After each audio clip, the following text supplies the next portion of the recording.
Understanding how to write and edit dynamic formulas is one of the most important skills that an estimator can have while using Edify. This saves you time in the design iteration process and prevents you from making mistakes when manually entering quantities. To understand the difference between these two, think of static values as any quantity that has to be updated manually if there's been a change to the project's design. On the other hand, dynamic values are those quantities that we derive from quantity formulas that automatically capture changes to the project's design. Let's look at an example showing the differences between dynamic and static formulas. In this example project, we're going to work with the scopes of metal deck and detailing and miscellaneous metals. Both of these quantities are calculated on a per square foot basis, so we need to find the total area of our project. We're going to create a static value for miscellaneous metals. To find out the total area of our project, we're going to consult the Area tab, and we'll scroll down to the bottom and find that in this example, we have 222,000 square feet. We'll then return to the Line Items tab, and we can enter that static value either by typing on our keyboard and hitting Enter, or by inputting equals in the cell and then Enter, which will prompt us with a pop-up. In a quantity formula, the two static values in our Add Value window are metric and number. The difference between these two is that number will allow you to input a value, but it will not have a unit of measurement. Metric, on the other hand, allows us to input a value and add anything we want for our unit of measurement. Once we add our value, let's click on Save. And now we have a static equation in miscellaneous metals. To contrast this, let's create a dynamic equation for metal deck and detailing. We'll add our formula, and we're going to tie it to our area sheet by selecting Area under Add Value. As you can see, the default is total area, so essentially our work is done. We click on Save, and now any changes that we make to the area of this building will be automatically captured in metal deck and detailing, whereas those changes will have to be made manually for miscellaneous metals. To illustrate this, let's go to Area, where we'll delete Level 9.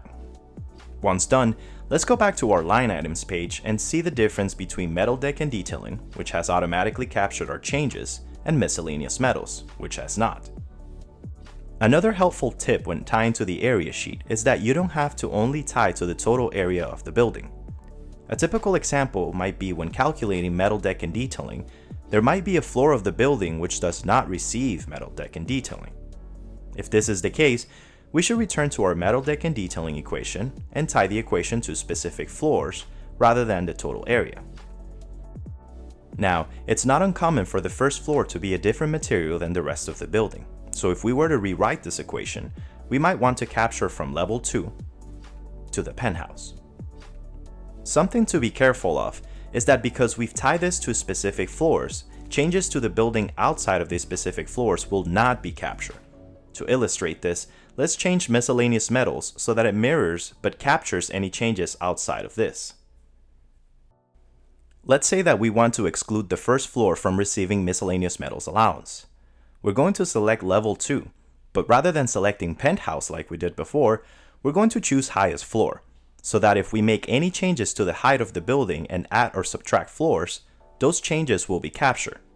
We'll then click on Save. From here, we'll go to the area sheet, and we're going to make some changes that will be reflected in the difference between miscellaneous metals and metal deck and detailing. If I choose to delete the penthouse level and return to the Line Items page, you'll see that our blue potion icon has become a red potion icon in metal deck and detailing.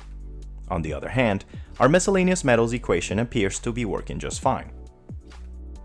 The reason why we received this red potion is because the specific floor that we have tied it to has been deleted. Let's fix our equation by selecting another floor or highest floor and then click on Save. Now we fixed our equation. Other than the area value we used in the example before, there are many other types of dynamic values in Edify that you can add that will help you create dynamic formulas. You can tie things like line items within the estimate, geometry worksheets, units and anything within those units, rooms in your finished schedule and anything about the geometry of those rooms in your finished schedule, active floor, vertical transportation, attributes of the project, and even category of line items. Dynamic values save us a ton of time as we go through geometry iterations for a project. The more dynamic formulas we have in our estimate, the less time we need to spend checking for human error.